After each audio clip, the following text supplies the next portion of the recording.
Welcome back, MechWarriors, to the final segment of the ballistics category of the Dummies Guide to MechWarrior 5. Today, we're going over the Gauss rifle.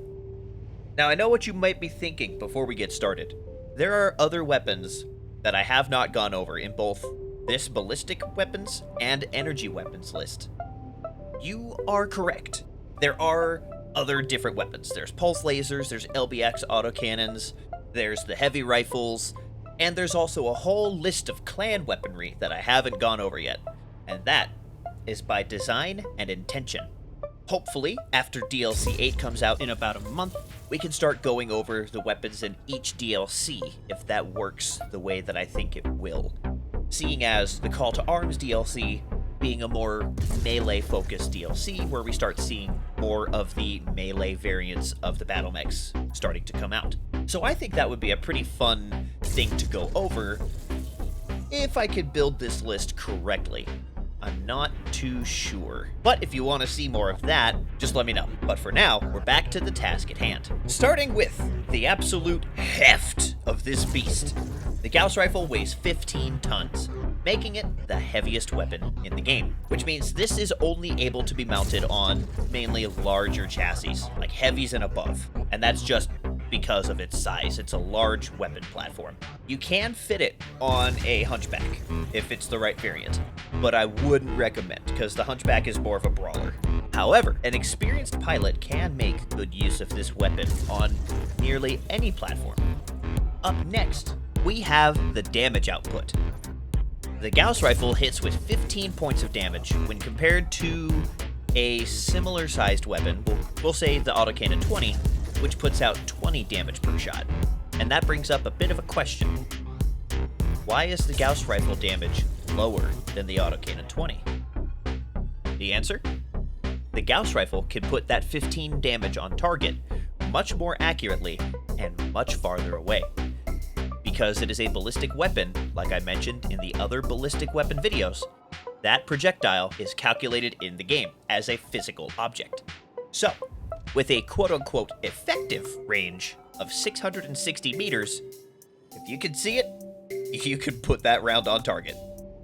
And the Gauss rifle is probably the best weapon for that when it comes to long-range warfare. And with a projectile speed of 2 kilometers per second, if you're going off of the effective range, that round is going to hit your target in less than a second, which is nuts, considering this weapon is a freaking railgun, making it a terrifying piece of kit. However, this terrifying piece of kit also has some pretty terrifying drawbacks. The main one being, it will explode if it's destroyed, and that's no fun for anyone involved. Some pretty close seconds are the reload time and the ammo count. At a rate of fire of 10 rounds per minute, you really should have some backup in case you miss. And as far as ammo, the main reason this is mounted on heavies or above is because if you want this weapon to last a little bit longer in a gunfight, you're gonna need a lot of ammo bins, because 1 ton is 26 shots. But we're coming out of the little negative valley here and moving up slightly. The coolest part of this weapon platform, quite literally, is the heat generation. The Gauss rifle, it's a railgun. It's electromagnetically powered, so it only generates 1 point of heat per shot, which is awesome. So just the background cooling of your mech is enough. Now, after all of those statistics and numbers and other blargy blarg, let's move on to the actual fun part of this video. We get to take the Hero Stalker Misery into battle and play around with the Gauss rifle. Alrighty, welcome to the instant action hangar. We have our little helper mechs here, because that is where the Gauss rifle shines. You basically need a little bit of cannon fodder to keep the enemy distracted while you take bits off from far away. So that's what we're going to try and do here. So it's essentially a team combat. Why is my spacebar not working? Hello? Oh, there we go. Alrighty, so let's get right into the shenanigans here. And if it sounds a little different, this is recorded on a different day. I should also mention that the loadout for the Stalker here is still the factory loadout for the mech. It's just slight changes to heat sinks and ammo count. Because if you see, I have 91 shots, so I have a half ton of ammo in there somewhere. And I believe that should be all we need. I wish I would be able to zoom in farther, but yeah, I don't know if that's. Oh, hey, see movement. Aha! I hit! Yeah! That was fun. Oh, that's a particle cannon to the face. Alright, you guys go down there. So that's either a cicada or... Oh, nope, that's a griffin. Okay, cool. Griffin. Incoming missile. Oh, let's have my guys distract. Ooh, that's good. That's good. Nope, not in reach yet. So we'll hit him with the large laser. And there we go. I should probably arm lock so I can actually use the center.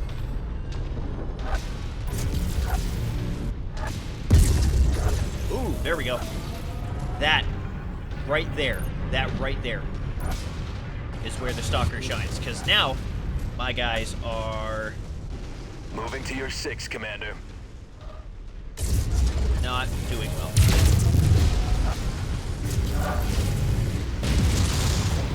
This is not what a stalker is supposed to do. A stalker is not a brawler. Go away. Be gone.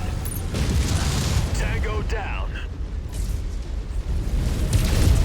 Target destroyed. Okay.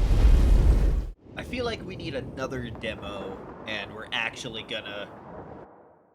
You know? The stalker didn't take too terribly much damage, but, you know, it is also designed to absolutely tank damage. So we should be fine. Let's do that again. Just with a different location.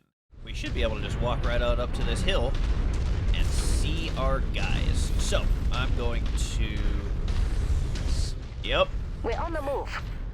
Send them way over there so that they can start taking first damage and I can get in position.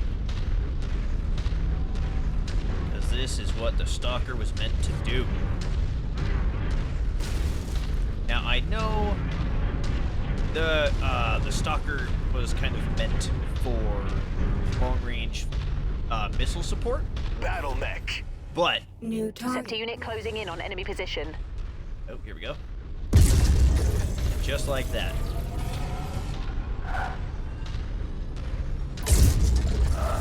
If I can take off that particle cannon, we should be fine.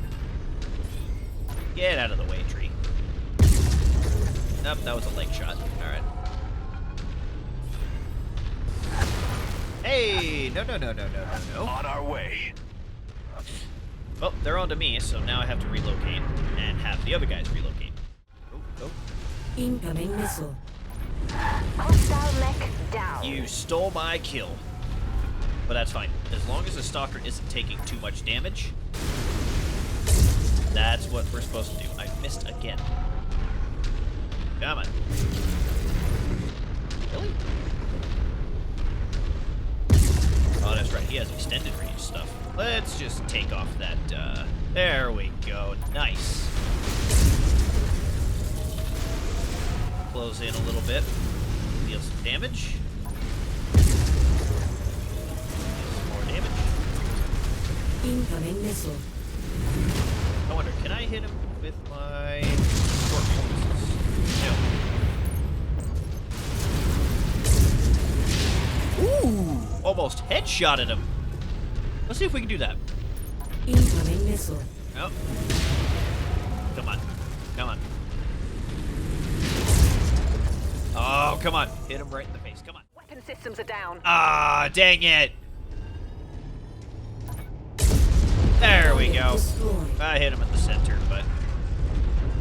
Yeah, this is why a Gauss rifle-equipped mech needs support. Because you're gonna deal damage, but if you don't have the right support, you are also going to take probably a lot more damage than you're gonna give with the Gauss rifle alone. And there we have it. The Gauss rifle. Lots of fun and hard-hitting goodness here. And that wraps up our series of ballistic weapons, at least in the base game, without any DLC, as far as I know.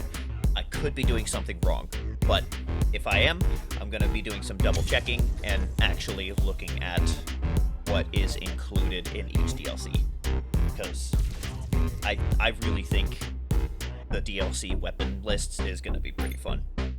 And that would allow me to play around more with weapons that I generally don't tinker with at all, because I don't really do the melee stuff, so I think that would be a pretty fun thing to try. But anyways, thanks for tuning in. This has been a very fun ride, and I hope to see you guys in the next series, Missiles. Take care, MechWarriors, and I will see you again soon.